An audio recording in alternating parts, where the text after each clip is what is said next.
So, for our first example here, is x to the 3 over 2 divided by x to the 3 over 4.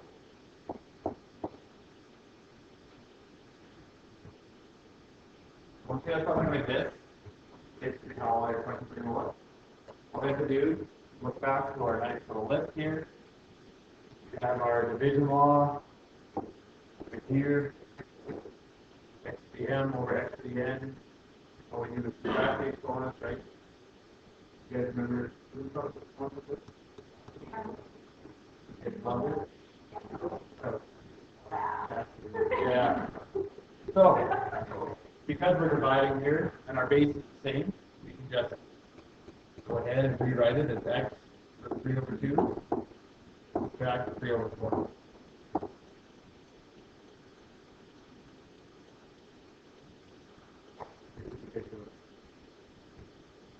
And once you have that, it's basically subtracting some fractions. You can subtract fractions on the denominator, so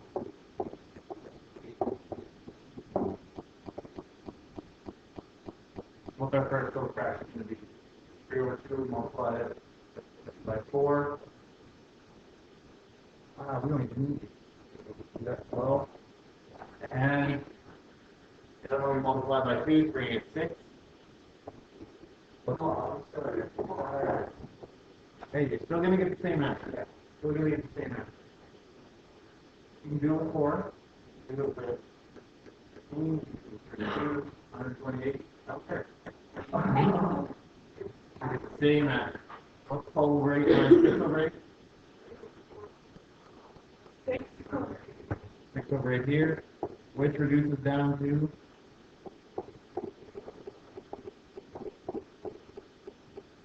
that question is done.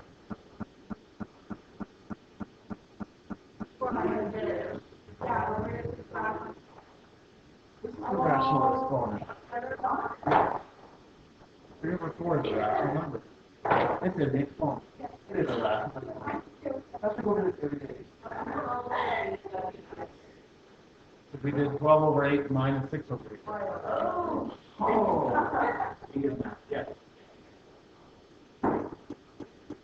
So practically. We have common numbers. That's fine. We can't get rid of it. Because then we get 3 for our answer and 3 and 3 over 4. Not very fucking easy. Ready for another example? So if I have something like x to the 3 over 4 all to the 8 over 9.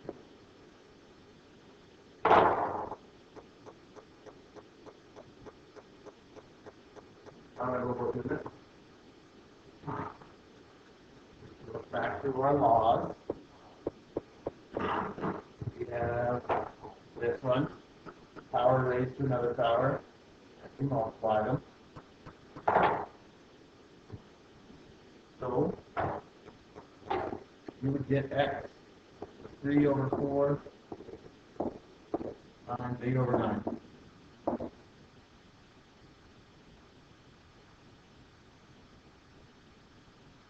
There's 2 numbers there. What do we get when we multiply those? Yeah, we just multiply top by top, bottom by bottom. X 3 times 8 is 24, 4 times 9 is 36. And we reduce that. And what would we get?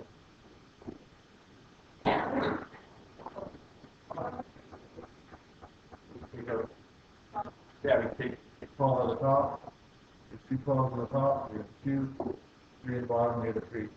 X is 2 over 3. This is a rational exponent.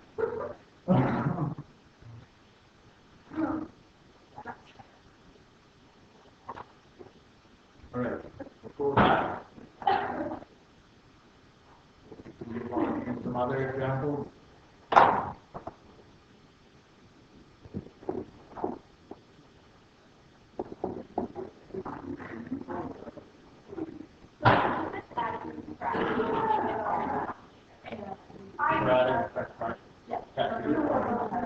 but not move them all across.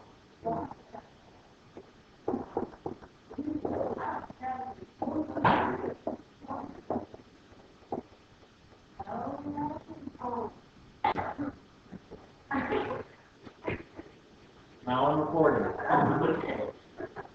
The first thing, sometimes I forget like half the question. Anyway, if you're watching this on the internet and it's Friday last period today, that's all you need to know. Anyway, first thing we want to do is multiply out our top. We have two different parts in each one. We have the 4 and the 6 and then our 2x. We can multiply our 4 and our 6 together. And we get 24. Now what happens when we multiply our 2 x's together? We have x and a half times x to the 5 over 6.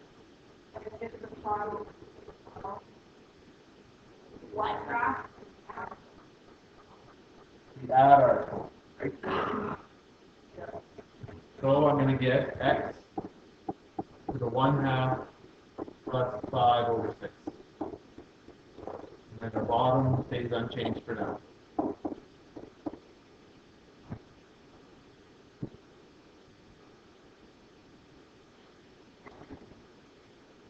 Now, what do we get when we add 1/2, 5, 6?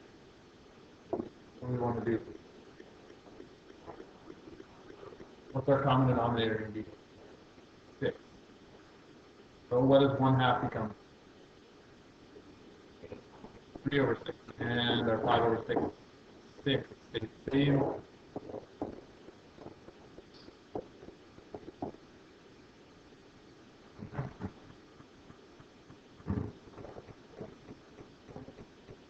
We're gonna. So we just got to get into the common denominator first. And now we have it. I'm just going step by step.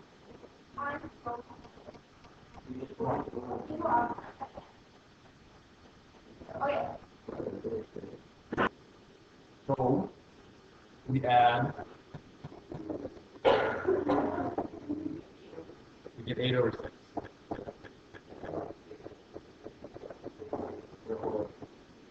Are you wanting to reduce that, is what you're saying? Yeah, and then we can reduce our, so then we're going to get 24, okay guys, 4 over 3.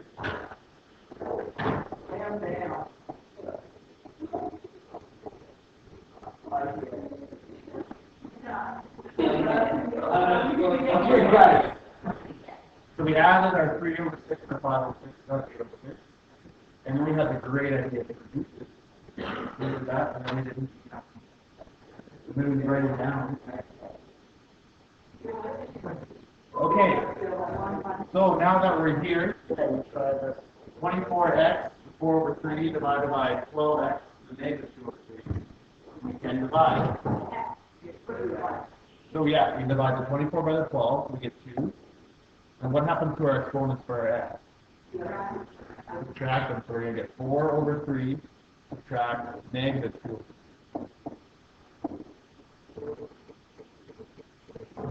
So it's going to become, yeah, because we'll have 4 over 3 plus 2 over 3.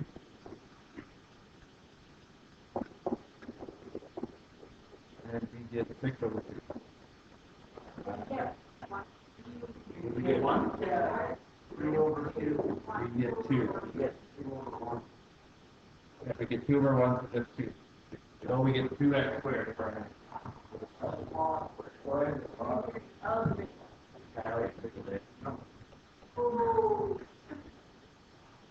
One more example. Alright, certain I am so ready. Okay. No. I haven't gone with one. Oh, I have. Ready? Well,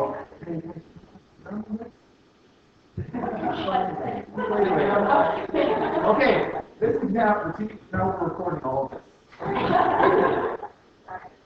Okay, this example, you may or may not have noticed, we don't have any x. Wow, I know, right? So, we can't just go 8, you can't just multiply them all across. because we have this function. Not common denominator. We need to have common, for all these laws to work. Yeah, the base. For all these laws, if you notice, the base is all the same, right? The big number, the base has to be the same. So, we have to write these all in the same base. How can we write 2 to make 8? Yeah, but we can't just multiply really million. We can make 8 into a 2 though. Just wait, I'm gonna blow your mind. Oh my god.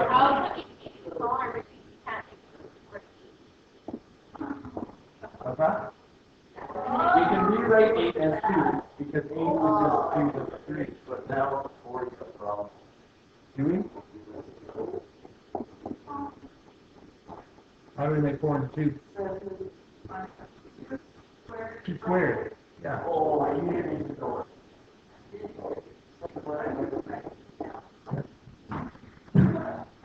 So we can rewrite 8 as 2 to the 3. And we can rewrite 4 as 2 squared.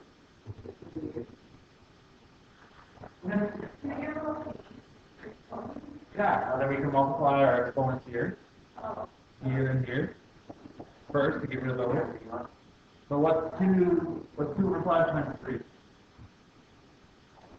I think 6 over 5. Right? Because it's like 3 over 1, top to bottom, 3 times 2 over 5 times 1. The middle guy is going to stay the same. And what's 2 times negative 1/4? 2 over 4, which I'm just going to write down as negative 1/2. It doesn't. If you write negative 2 over 4, it doesn't have to reduce in the end. So now that we have all the same bases, we'll big numbers. I didn't know. Now what do we do? Add the exponents together, yeah, because we have all the same base and we're multiplying, so we're going to have 2, 6 over 5, plus 1 over 3, plus negative 1 over 2.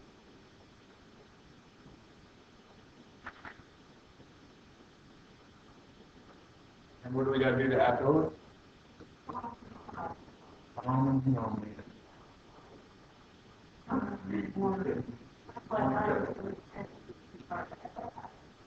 Okay, so what's our common denominator? 30.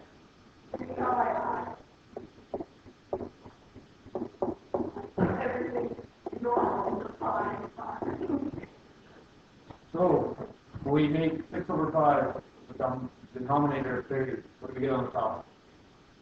36, right? We multiply the 5 by 6. We multiply the 6. What about the middle guy? 10. 3 times 10, 1 times 10. And last guy? 15 will be the negative, so we have negative 15 over 30. So with the negative 1? No, I'm Because we times this by 6, we times that by 6. Times this by 10, we times that by 6. This one by 15, so that one by 15. So we have 36 over 30 plus 10 over 30 plus negative 15 over 30.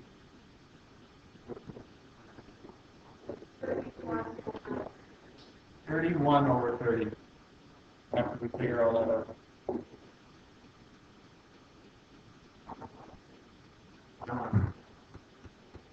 So accept that.